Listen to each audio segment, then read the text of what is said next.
Hello students, चलिए start करते हैं। Unit 3 chapter 5 laws of motion के अंदर टॉपिक कवर करेंगे law of conservation of linear momentum. सबसे पहले आपको क्या करना है, Newton first law, second law और थर्ड लॉ अच्छे से करने हैं, क्योंकि न्यूटन सेकंड लॉ और थर्ड लॉ से ही हमारा law of conservation of linear momentum बना हुआ है। अब वो किस तरीके से है उस चीज को हम ड्राइव करेंगे नेक्स्ट आगे जाके इस वीडियो में। उससे पहले हम समझ लेते हैं law of conservation of linear momentum का मीनिंग क्या है, उसकी डेफिनेशन देखेंगे जो एग्जाम पॉइंट ऑफ व्यू से आपको लिख के आनी है। क्या है कंजर्वेशन का मतलब, क्या होता है कांस्टेंट रहना। ऑफ लीनियर मोमेंटम, लीनियर का मतलब क्या होता है एक सिंगल डायरेक्शन में एक सिंगल एक्सिस के ऊपर। मोमेंटम क्या होता है हमारा मास इनटू वेलोसिटी। जब कोई m मास की ऑब्जेक्ट v वेलोसिटी से एक सिंगल डायरेक्शन में मूव ऑन करती है तो उसको हम लीनियर मोमेंटम कहते हैं। अगर यहीं पे वर्ड आ जाए बच्चों एंगुलर मोमेंटम, आपको देखने को मिलेगा कई जगह लीनियर वर्ड यूज करने मिलेगा, आपको कई जगह आपको एंगुलर वर्ड मिलेगा। एंगुलर का मतलब क्या होता है, जब कोई हमारी ऑब्जेक्ट रोटेशनल फॉर्म में मूव कर रही हो, मतलब राउंड राउंड कुछ एंगल से मूव कर रही हो, तब हमारा मोमेंटम क्या होगा, एंगुलर मोमेंटम होगा। तो सबसे पहले इसकी डेफिनेशन की बात कर लेता हूं। 2 डेफिनेशन लिखूंगा, दोनों में से आप कोई भी एक डेफिनेशन अपने एग्जाम में यूज कर सकते हैं। एक डेफिनेशन मैंने यहां पे लिखी है, सिंपल सी डेफिनेशन क्या है, अकॉर्डिंग टू दिस लॉ या फिर अकॉर्डिंग टू दिस प्रिंसिपल, कैसे भी लिख सकते हैं। इन एन आइसोलेटेड सिस्टम, किसकी बात करेंगे हम, एक आइसोलेटेड सिस्टम की बात करेंगे। आइसोलेटेड सिस्टम का मतलब क्या होता है, एक इस तरीके का हमारा सिस्टम होता है जिसपे एक्सटर्नल जो हमारे इफेक्ट्स होते हैं ना, जैसे टेम्परेचर का इफेक्ट हो गया, प्रेशर का इफेक्ट हो गया, कोई भी एयर का इफेक्ट हो गया या एक्सेट्रा जो भी है हीट वगैरह का, कोई भी इफेक्ट हमारा उसके अंदर नहीं आता है। तो ऐसे सिस्टम के अंदर बात कर रहा है वो, the vector sum of linear momentum of all bodies. क्या कहा है, vector sum of linear momentum of all bodies, मतलब आइसोलेटेड सिस्टम के अंदर जितनी भी बॉडीज हैं या फिर पार्टिकल्स हैं, उन सभी का लीनियर मोमेंटम का vector sum of the system is conserved. तो जितनी भी उसके अंदर बॉडीज हैं या पार्टिकल्स हैं, उन सभी का लीनियर मोमेंटम का सम जो होगा हमेशा क्या रहेगा, कंजर्व रहेगा, मतलब फिक्स रहेगा, कांस्टेंट रहेगा। ये कहने का मतलब है, ठीक है भाई। अब मान लो कोई भी हमारा एक सिस्टम है, ये हमारा सिस्टम मान लिया, इसके अंदर हमारे डिफरेंट पार्टिकल हैं इस तरीके से भाई। ये मान लिया P1 पार्टिकल, P1 पार्टिकल हो गया, ये P2 हो गया, ये P3 हो गया, ये Pn हो गया, nth पार्टिकल। सभी के मोमेंटम की बात करें तो फर्स्ट पार्टिकल का मोमेंटम P से ही डिनोट कर लिया P1, फिर सेकंड पार्टिकल का P2, थर्ड पार्टिकल का P3, ऐसे ही मान लिया n नंबर ऑफ पार्टिकल हैं, तो लास्ट में Pn किसके इक्वल होगा, हमारा P के इक्वल होगा, मतलब कांस्टेंट होगा। ये हमेशा क्या रहेगा, हमारा कांस्टेंट रहेगा मोमेंटम सभी पार्टिकल्स का कंबाइंड। अब यहां पे वेक्टर सम क्यों लिया है बच्चों हमने, क्योंकि मोमेंटम जो होता है हमारा, मोमेंटम वो क्या होता है, किससे डिनोट करते हैं हम, P is equal to mass into velocity. अब मास तो हमारी वेक्टर क्वांटिटी नहीं है, वेलोसिटी हमारी वेक्टर क्वांटिटी है। तो वेक्टर क्वांटिटी ये है तो मोमेंटम भी हमारा क्या होगा, वेक्टर क्वांटिटी होगा। तो वेक्टर क्वांटिटी है तो वेक्टर सम ही बोला जाएगा इन सभी पार्टिकल्स का, और किसके इक्वल होगा, ये हमेशा कांस्टेंट रहेगा। एक तो ये डेफिनेशन हो गई। सेकेंड डेफिनेशन की अगर मैं बात करूं, दूसरी डेफिनेशन क्या बनती है इसकी, सेकेंड डेफिनेशन हमारे पास ये है, थोड़ी सी लंबी डेफिनेशन है, तो आई थिंक आप इसको फर्स्ट डेफिनेशन को ही प्रेफर करोगे। क्या है सेकेंड, ये भी देख लेते हैं। When there is no external force act on an isolated system, यहां पे क्या कहा है, किसी आइसोलेटेड सिस्टम के ऊपर अगर कोई एक्सटर्नल फोर्स अप्लाई नहीं की गई है, the total linear momentum of system, तो पूरे सिस्टम का जो लीनियर मोमेंटम होगा वो क्या रहेगा, कंजर्व रहेगा, मतलब फिक्स रहेगा। And the total linear momentum is vector sum of all particles और ऑल पार्टिकल्स लीनियर मोमेंटम। और जो लीनियर मोमेंटम होगा पूरे सिस्टम का वो क्या होगा, वेक्टर सम होगा सभी पार्टिकल्स के लीनियर मोमेंटम का। ये भी हमारी डेफिनेशन किसकी हो गई, law of conservation of a linear momentum की। आई थिंक डेफिनेशन क्लियर हो गई है। अब बात करेंगे हम derivation of linear momentum from Newton second law, कि न्यूटन सेकंड लॉ से हम किस तरीके से कंजर्वेशन ऑफ लीनियर मोमेंटम को डिराइव कर सकते हैं। ठीक है, देखते हैं उसको। अब हमारे पास है derivation of conservation of linear momentum from Newton second law, कि न्यूटन सेकंड लॉ से हम कंजर्वेशन ऑफ लीनियर मोमेंटम को कैसे डिराइव करेंगे। तो इसके लिए हमें क्या करना पड़ेगा, छोटी सी एक थ्योरी लिखनी पड़ेगी। क्या, consider N isolated system, an isolated system of n particles with their mass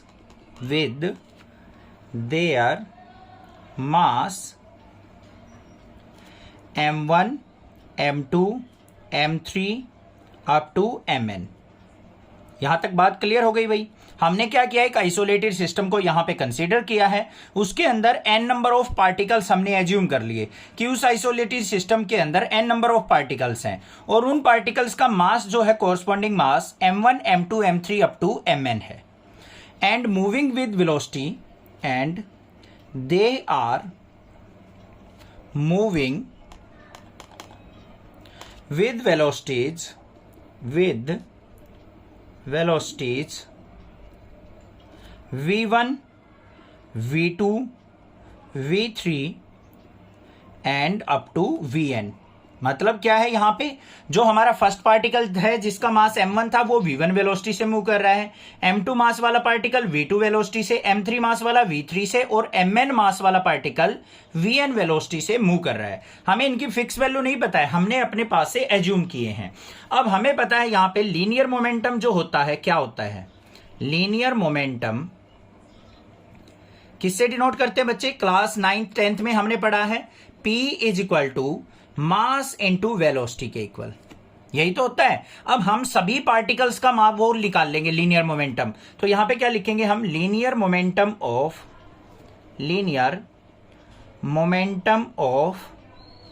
first particle, उसको हम किससे डिनोट कर लेते हैं, P1 से। वो किसके इक्वल हो जाएगा, मास क्या है फर्स्ट पार्टिकल का m1, वेलोसिटी है v1, तो m1 v1 हो गया। ऐसे ही linear momentum of second particle क्या हो जाएगा, P2 equal to m2 v2। Linear momentum of third particle क्या हो जाएगा बच्चों, P3 equal to m3 v3। और हमारा लास्ट पार्टिकल हमने nth पार्टिकल मानना है, तो linear momentum of nth particle, तो Pn इज इक्वल टू किसके हो जाएगा हमारा, mn vn के इक्वल। यहां पे हम थोड़ी सी डॉट फॉर्म दिखा देंगे क्योंकि यहां पे और भी पार्टिकल्स हो सकते हैं। इतनी बात क्लियर हो गई।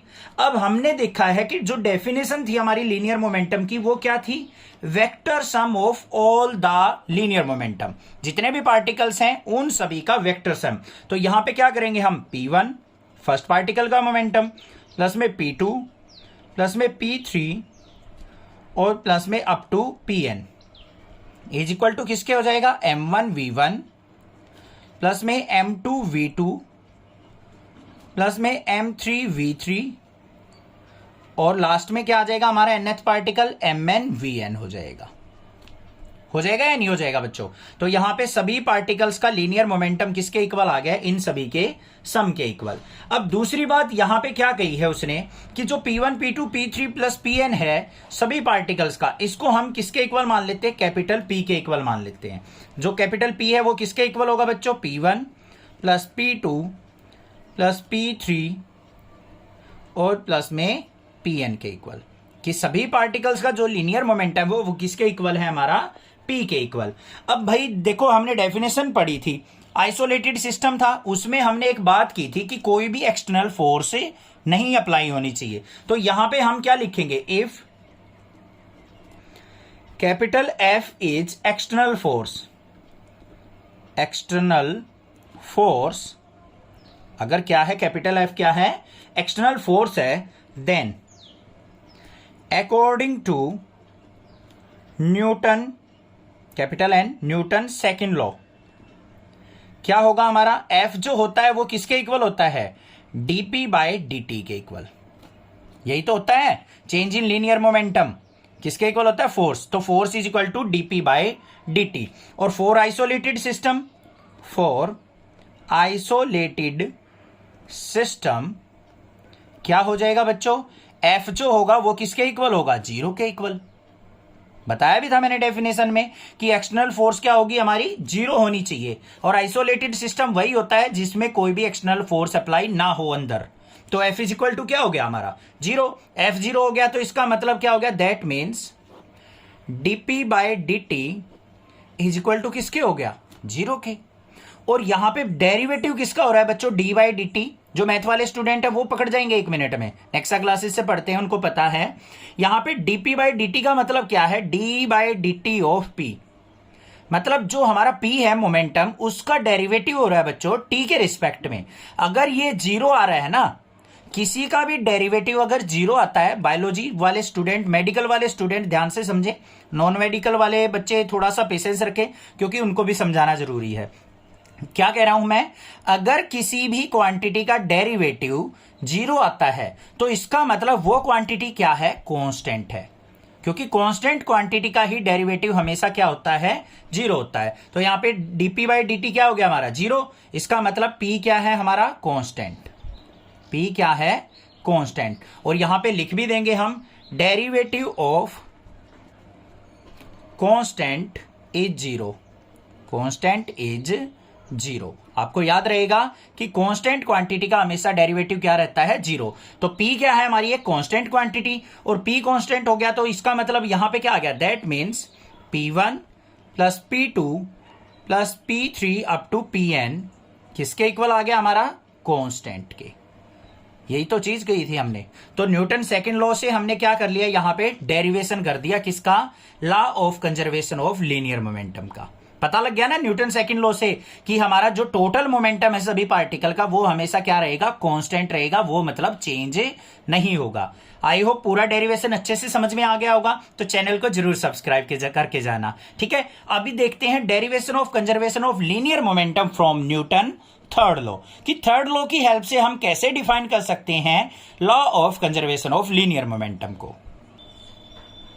अब यहां पे हमारे पास है derivation of conservation of linear momentum from Newton third law. इसके लिए भी हमें क्या करना पड़ेगा, एक छोटी सी यहां पे थ्योरी लेके चलनी पड़ेगी, क्योंकि जो जो चीजें हम यूज करें उसको डिफाइन करना पड़ेगा भाई। क्या लिखा है यहां पे, कंसीडर टू बॉडीज, या टू ऑब्जेक्ट्स भी ले सकते हैं, जो भी आपका दिल करे। Two bodies A and B, दो बॉडी हमने यहां पे एज्यूम कर ली, of mass M1 and M2। दो बॉडीज हमने या दो ऑब्जेक्ट को कंसीडर किया है जिनका मास क्या है, M1 and M2, moving in same direction, moving in same direction. दोनों क्या कर रही हैं, सेम डायरेक्शन के अंदर मूव कर रही हैं, विद वेलोसिटीज। इनिशियल वेलोसिटी को हम किससे लेते हैं, u से। तो फर्स्ट की वेलोसिटी u1 मान लेते हैं और सेकंड की वेलोसिटी हम u2 मान लेते हैं, ठीक है भाई।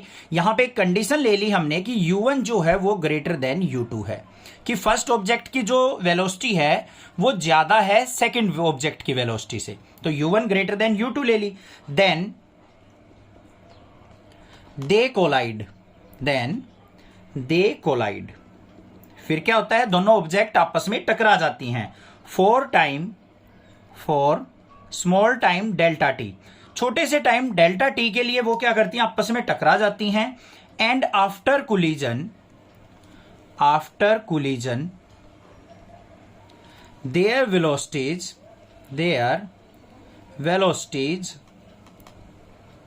B v1 and v2। भाई समझ में आ गई होगी बात। दो ऑब्जेक्ट हैं A एंड B, उनका मास है M1 M2, दोनों एक ही डायरेक्शन में चल रही हैं। जो A ऑब्जेक्ट है उसकी वेलोसिटी थोड़ी ज्यादा है as compare to B object के, तो A आगे जाके क्या करती है, B को टक्कर मारती है, मतलब कोलाइड करती है उससे, और उसके बाद छोटे से टाइम के लिए आपस में टकराती हैं। टकराने के बाद जैसे ही वो दूर दूर हो जाती हैं तो दोनों की वेलोसिटी चेंज हो जाती है, V1 और V2। इसको आप एक सिंपल से एग्जांपल से समझ सकते हैं। एक दो बॉल लीजिए, ठीक है, उनको आराम से फर्श के ऊपर, आप फ्लोर के ऊपर लुढ़का दीजिए, मतलब उसको फेंक दीजिए। पीछे से एक थोड़ी सी ज्यादा स्पीड की वेलोसिटी से एक और बॉल फेंकिए, वो उससे जाके टकराएगी। टकराने के बाद क्या होगा, उनका जो कांटेक्ट टाइम होगा वो बहुत ही नेग्लिजिबल होगा। टकराते ही वो क्या करेंगी, दोनों की डायरेक्शन क्या हो जाएगी, डायरेक्शन भी चेंज हो सकती है और उनकी वेलोसिटीज भी क्या हो जाएगी, आपस में चेंज हो जाएगी। तो उसको हमने v1 v2 से मान लिया। अब इस कंडीशन को हम एक छोटे से डायग्राम से समझते हैं। ये हमारी A ऑब्जेक्ट है, इसका मास मान लिया क्या है, M1, और ये u1 वेलोसिटी से ट्रेवल कर रही है। इसके आगे आगे एक B ऑब्जेक्ट ट्रेवल कर रही है जिसका मास M2 है, इसकी वेलोसिटी u2 है, और यहां पे u1 क्या है, ग्रेटर देन u2। इसको अच्छे से बनाएंगे भाई, u1 ग्रेटर देन u2। अब थोड़े से टाइम के बाद देखा हमने ए ने क्या किया, टकरा गई, ए जो है बी ऑब्जेक्ट से टकरा गई, ये ए ऑब्जेक्ट ये बी ऑब्जेक्ट, और कितने टाइम के लिए, डेल्टा टी टाइम के लिए ये आपस में क्या करती हैं, टकराती हैं। अब दोनों आपस में टकराएंगी तो बी ए पे फोर्स लगाएगी, ए बी पे फोर्स लगाएगी, आपस में फोर्स लगाएंगी, और दोनों कहां पे लगाएंगी, आपस में अपोजिट डायरेक्शन में। ये इसको इधर फेंकने की ट्राई करेगी, ये इसको इधर फेंकने की ट्राई करेगी, तो यहां पे फोर्स क्या लगेगी, एफ ए बी, और इस पे फोर्स क्या लगेगी, एफ बी ए लगेगी या नहीं। एफ ए बी का मतलब force on A due to B, F B A का मतलब क्या है, force on B due to A object. ये हो गया हमारा कोलिजन के टाइम पे। उसके बाद कोलिजन होने के बाद क्या होगा, ए ऑब्जेक्ट कहीं और जाएगी हमारी, मान लिया v1 वेलोसिटी से चल रही है, बी ऑब्जेक्ट हमारी क्या है, हमारी v2 वेलोसिटी से जा रही है, कहीं भी जा सकती है, हमें कोई मतलब नहीं है। इसका मास m1 था, इसका मास m2 था। ये क्या है, बिफोर कोलिजन, लिखेंगे भाई इसको बिफोर कोलिजन, ऑन कोलिजन, ये कोलिजन के टाइम का डायग्राम है हमारा, और ये आफ्टर कोलिजन, आफ्टर कोलिजन। अब भाई आ जाओ अपने पर, जो जो चीज है यहां पे एफ ए बी और एफ बी ए क्या है वो लिख देंगे एक बार। F A B vector quantity है फोर्स, तो यहां पे क्या लिखेंगे, force on A, force on A due to B. A object के ऊपर फोर्स है, किसके कारण, बी के कारण। एफ बी ए की बात करेंगे हम, एफ बी ए क्या हो जाएगी बच्चों, force on B due to A, मतलब बी ऑब्जेक्ट के ऊपर फोर्स किसके कारण, ए के कारण। ये बात हो गई। अब बात करते हैं by Newton third law, by Newton third law. Newton third law क्या कहता है हमारा, आपने पढ़ा है एफ ए बी जो होता है वो किसके इक्वल होता है, माइनस ऑफ एफ बी ए के। इसको इक्वेशन नंबर फर्स्ट मान लो भाई। क्या कहा है मैंने, बाय न्यूटन थर्ड लॉ, अगर दो ऑब्जेक्ट आपस में टकरा रही हैं, दोनों अपोजिट डायरेक्शन में फोर्स लगा रही हैं, तो एफ ए बी किसके इक्वल होगा, माइनस ऑफ एफ बी ए के होगा। इतनी बात क्लियर है या नहीं है। अब यहां पे हम इंपल्स की बात करते हैं। इंपल्स वर्ड सुना होगा ना, एक छोटे से टाइम के लिए जो फोर्स लगती है उसको हम क्या कहते हैं, इंपल्स कहते हैं। तो यहां पे क्या लिखेंगे हम, impulse of F A B, force on A due to B, impulse of F of A B is equal to क्या हो जाएगा, F A B into delta T. जितने टाइम के लिए वो आपस में टकराई हैं वो क्या हो जाएगी, हमारी इंपल्स हो जाएगी। और इसको हम क्या कहेंगे, चेंज इन मोमेंटम ऑफ ए। इसको हम क्या कह सकते हैं, change in momentum of A body. अब भाई चेंज इन मोमेंटम क्या होता है वो ध्यान से सुनो। अब मोमेंटम का मतलब क्या होता है, मास इनटू वेलोसिटी। इनिशियल इसका मोमेंटम क्या था, m1 u1, बाद में इसका मोमेंटम क्या हो गया, m1 v1। तो चेंज इन मोमेंटम निकालना है तो बच्चों क्या होता है, final momentum minus initial momentum. तो किसके इक्वल हो जाएगा, m1 v1 माइनस में m1 u1, यही तो होगा। m1 v1 फाइनल मोमेंटम हो गया ए ऑब्जेक्ट का, और m1 u1 इनिशियल मोमेंटम था। तो हमारे पास किसके इक्वल आ गया, ये m1 v1 माइनस में m1 u1 के इक्वल। ये वेलोसिटी है, इनको वेक्टर क्वांटिटी में लिख देंगे। ऐसे ही हम लिखेंगे impulse of F B A is equal to क्या हो जाएगा, F B A force into delta T, जितने टाइम के लिए वो फोर्स अप्लाई हुई है। तो यहां पे change in momentum of B, change in momentum of B body, तो किसके इक्वल हो जाएगा बच्चों, ये यहां पे m2 v2 final momentum of second object minus में initial momentum m2 u2। Clear हो गया या नहीं हो गया, कोई भी दिक्कत नहीं होनी चाहिए इसमें, ठीक है भाई। अब यहां पे क्या करना है, एफ ए बी और एफ बी ए की वैल्यू को किसके अंदर पुट कर दो, फर्स्ट इक्वेशन के अंदर पुट कर लेते हैं हम। तो यहां पे लिखते हैं क्या हो जाएगा हमारा, एफ ए बी के इज इक्वल टू क्या हो जाएगा हमारा, F A B into delta T is equal to minus of F B A किसके इक्वल है हमारा बच्चों, F B A into delta T. और ये क्या है हमारा, change in momentum of A body और ये क्या हमारा change in momentum of B body. इनकी वैल्यूज को पुट कर लेते हैं। ये क्या है m1v1 माइनस m1u1। लिखो भाई यहां पे m1v1 माइनस में m1u1 is equal to minus of FBA into delta T किसके इक्वल है m2v2 माइनस m2u2। तो यहां पे लिख देंगे m2v2 माइनस में m2u2। क्लियर, सिंप्लीफाई करो इसको। तो यहां पे क्या आ गया m1v1 माइनस में m1u1 is equal to minus को अंदर लेके जाओ माइनस का m2v2 minus minus plus m2u2। तो भाई u1 वाली और मतलब इनिशियल टर्म को अलग कर लेते हैं और फाइनल टर्म को अलग कर लेते हैं। इसको इधर ले आओ, इसको इधर ले जाओ। इसको हम लेफ्ट साइड ले आते हैं, इसको राइट साइड। तो यहां पे क्या आ गया m1v1 प्लस में m2v2 इज इक्वल टू किसके आ गया हमारा यहां पे, ये इस तरफ आएगा तो m1u1 प्लस में m2u2। होगा या नहीं होगा भाई। अब यहां पे देखो बच्चों, ये v1 v2 है, फाइनल है, फाइनल वेलोसिटी है। तो ये m1v1 क्या है फाइनल मोमेंटम ऑफ क्या ऑब्जेक्ट A, m2v2 क्या है final momentum of object B।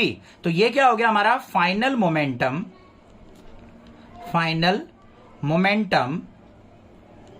Is equal to किसके आ गया, ये m1u1 प्लस m2u2 इनिशियल है, तो इज इक्वल टू किसके आ गया इनिशियल मोमेंटम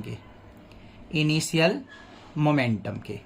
इसका मतलब क्या हुआ बच्चों, जो हमारा इनिशियल में मोमेंटम था उन दोनों ऑब्जेक्ट के अंदर, वही हमारा क्या रहेगा फाइनल मोमेंटम रहेगा। तो यहां पे इसका मतलब क्या हो गया, हमारा लीनियर मोमेंटम जो रहा वो क्या रहा कंजर्व रहा। तो यहां पे लिखेंगे सो लीनियर मोमेंटम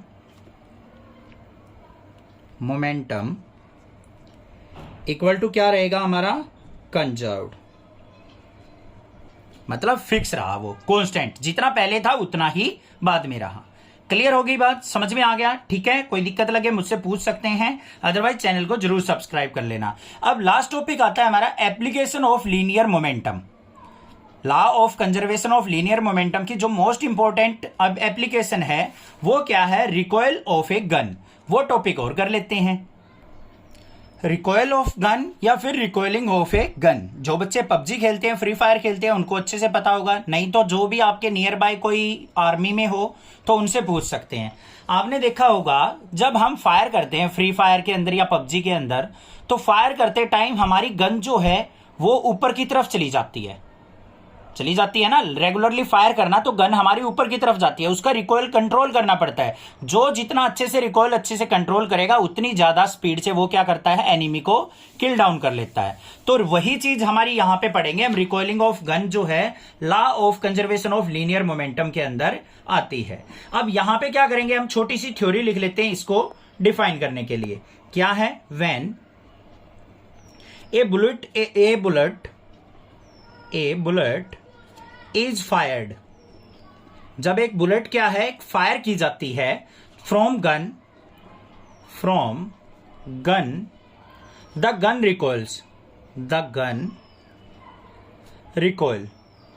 तो गन क्या करती है, रिकॉइल होती है, मतलब अपनी जगह से हिल जाती है। इसका मतलब क्या है, दैट मीन्स रिकॉइल का मतलब क्या है, moves in A direction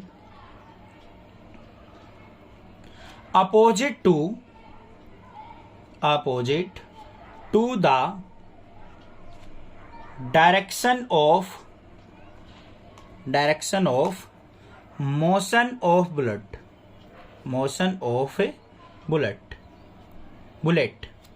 bullet वो बुलेट वाली नहीं भाई, पटाखे मारने वाली बुलेट नहीं, बुलेट। ठीक है, यहां पे क्या है, रिकॉइल दो तरीके की बात करेंगे हम। एक तरीके से तो क्या है, हमारी गन ऊपर की तरफ चली जाती है, या फिर दूसरा क्या होता है, जैसे ही हम फायर करते हैं ना तो गन क्या करती है, थोड़ी सी बैक आती है, पीछे की तरफ आती है, वो भी क्या कहलाता है, हमारा रिकॉइल कहलाता है। समझ में आ गई बात भाई, रिकॉइल की कोई दिक्कत नहीं है, क्लियर हो गई। 2 लाइन और लिखनी है, वो और लिख लेता हूं एक बार मैं। अब क्या लिखा है मैंने, the recoil velocity of gun can be calculated by law of conservation of linear momentum. जो रिकॉइल वेलोसिटी होती है कि वो कितनी बैक आएगी गन, वो किससे कैलकुलेट करेंगे हम, law of conservation of a linear momentum से उसको हम कैलकुलेट कर सकते हैं। उसके लिए हमें क्या करना पड़ेगा, यहां पे लेट 2 मास कंसीडर कर लेते हैं, m1 mass mass of bullet और m2 मास मान लेते हैं हम mass of gun, mass of gun. ठीक है भाई, अब यहां पे गन तो मैं नहीं बनाऊंगा, ठीक है, कैसी भी बन जाएगी, फिर आप ये कहोगे सर ये कैसी गन हुई, आपने M4 क्यों नहीं बनाई, AKM क्यों नहीं बनाई, गरोजा क्यों नहीं बनाई, बहुत सारी गनों के नाम ले दोगे। तो यहां पे हमने क्या माना है, M1 मास है किसका, बुलेट का, और M2 मास क्या है हमारा, गन का। अब यहां पे वेलोसिटी मान लेते हैं, V1 वेलोसिटी जो मानते थे हम, वेलोसिटी ऑफ बुलेट, जो बुलेट फायर की जाएगी उसकी वेलोसिटी क्या है, V1, और V2 वेलोसिटी क्या मान लेते हैं हम, वेलोसिटी ऑफ गन, जितनी स्पीड से गन हमारी पीछे की तरफ आएगी। ठीक है भाई, अब before firing bullet and gun क्या होंगी, रेस्ट पोजीशन पे होंगी। अब हमने फायरिंग की ही नहीं है, तो हमारी जो बुलेट है गन के अंदर और गन जो है हमारी हैंड के हाथ में, मतलब हैंड के हाथ में नहीं, मतलब हाथ में जो हमारी गन है और उसके अंदर जो बुलेट है वो इनिशियली किस में होगी, किस फेज में होगी, रेस्ट पोजीशन में। तो यहां पे क्या लिखेंगे हम, initially gun and bullet is in rest, किसमें है भाई, रेस्ट पोजीशन में है। सो लीनियर मोमेंटम, लीनियर मोमेंटम क्या होगा, 0 होगा, क्योंकि कोई वेलोसिटी होती है तभी हमारा मोमेंटम काम में आता है, क्योंकि मोमेंटम किसके इक्वल होता है बच्चों, मास इनटू वेलोसिटी। अब कोई भी चीज हमारी मोशन में नहीं है, वेलोसिटी 0 है, तो लीनियर मोमेंटम भी क्या होगा, इनिशियली 0 होगा हमारा। अब linear momentum after firing, linear momentum, momentum after firing, जैसे ही फायरिंग करते हैं तो लीनियर मोमेंटम किसके इक्वल होगा बच्चों। अब देखो एक गन बनानी ही पड़ेगी भाई, छोटी सी हम गन बना लेते हैं, ये हमारी गन हो गई, ये ट्रिगर हो गया, इस तरीके से यहां से जैसे ही इसके अंदर से क्या हुआ, एक बुलेट निकली, ये निकलेगी भाई बुलेट, इसकी वेलोसिटी होगी, वेलोसिटी क्या मानी है इसकी हमने, V1, इसका मास क्या था, M1, अब इसका मास क्या था, M2, इसकी वेलोसिटी क्या होगी, V2, मास तो वेक्टर क्वांटिटी नहीं है, M1 V1 M2 V2, तो इसके अंदर मोमेंटम क्या होगा बच्चों, M1 V1, इसका मोमेंटम क्या होगा, M2 V2। तो हमारा मोमेंटम क्या हो गया, लीनियर मोमेंटम आफ्टर फायरिंग, जैसे ही फायरिंग करेंगे तो इन दोनों का मोमेंटम क्या हो जाएगा, ऐड, M1 V1 प्लस में M2 V2, ये हो गया हमारा लीनियर मोमेंटम आफ्टर फायरिंग। अब यहां पे क्या करेंगे, from law of conservation of linear momentum, क्या हो जाएगा बच्चों, मोमेंटम बिफोर कोलिजन और आफ्टर कोलिजन क्या होता है, इक्वल होता है, यही तो हमने अभी पीछे पढ़ा था। तो यहां पे क्या होगा, लीनियर मोमेंटम बिफोर फायरिंग और आफ्टर फायरिंग क्या होंगे, इक्वल। तो यहां पे क्या हो जाएगा, M1 V1 प्लस में M2 V2 is equal to किसके होगा बच्चों, इनिशियल मोमेंटम के, किसके इक्वल है, 0। तो यहां से अगर मैं वैल्यू निकाल लू तो M1 V1 is equal to किसके आ जाएगा मेरा, माइनस ऑफ M2 V2 के, होगा या नहीं होगा, इतनी बात समझ में आ गई, इसको हटा देते हैं। M1 V1 is equal to किसके हो गया, माइनस ऑफ M2 V2 के। अब V2 क्या है हमारी, वेलोसिटी ऑफ गन, हमने तो रिकॉइल वेलोसिटी निकालनी है बच्चों, तो मतलब रिकॉइल वेलोसिटी क्या है, गन की वेलोसिटी V2 निकालनी है। तो V2 इज इक्वल टू क्या हो जाएगा हमारा, minus of M1 V1 upon में M2, V2 किसके इक्वल आ गया, minus of M1 V1 upon में M2। अब ये नेगेटिव साइन क्या बता रहा है, negative sign shows that direction of V2 is opposite to V1, opposite to V1। तो जिस तरफ हमारी बुलेट फायर की जाएगी उससे अपोजिट डायरेक्शन में हमारी क्या जाएगी, गन जाएगी, ये बात आ गई। उसके बाद यहां से एक रिलेशन निकलता है कि जो V2 है वो इनवर्सली प्रोपोर्शनल क्या है, M2 के। जितनी ज्यादा हैवी गन होगी उसकी रिकॉइल वेलोसिटी उतनी ही कम होगी। इनवर्सली प्रोपोर्शनल का मतलब यही होता है ना कि जितने ये वैल्यू ज्यादा है तो ये वैल्यू क्या होगी, कम। तो अगर मास ऑफ गन ज्यादा होगा, बड़ी गन होगी, हैवी गन होगी, जैसे AWM होती है, कार 98, M24 है, उनका रिकॉइल क्या होता है, कम होता है, वो बैक पीछे कम जाती हैं। जैसे ही हम फायर करते हैं ना, आर्मी वाले पर्सन क्या करते हैं, उसको शोल्डर पे लगा के रखते हैं गन को, ताकि वो रिकॉइल को कंट्रोल कर सके। तो V2 इनवर्सली प्रोपोर्शनल किसके आ गया, M2 के। तो यहां पे क्या लिख सकते हैं हम, heavy gun recoil with less velocity. बातें चीजें जो भी बातें थी यहां पे क्लियर हो चुकी। यहां पे V2 जो आ गया हमारा, वेलोसिटी ऑफ किसकी, गन की, रिकॉइल वेलोसिटी आ गई -m1v1/m2 के। उसके बाद हमने यहां पे देखा कि V2 जो है इनवर्सली प्रोपोर्शनल M2 के है, मतलब जितनी ज्यादा हैवी गन होगी उतनी ही हमारी रिकॉइल वेलोसिटी कम होगी। बातें क्लियर हो गई लीनियर मोमेंटम से रिलेटेड, कोई दिक्कत नहीं होनी चाहिए। कोई भी प्रॉब्लम लगे आप मुझसे पूछिए, अदरवाइज नेक्सा क्लासेज को सब्सक्राइब कीजिए। Thank you students for watching Nexa classes video.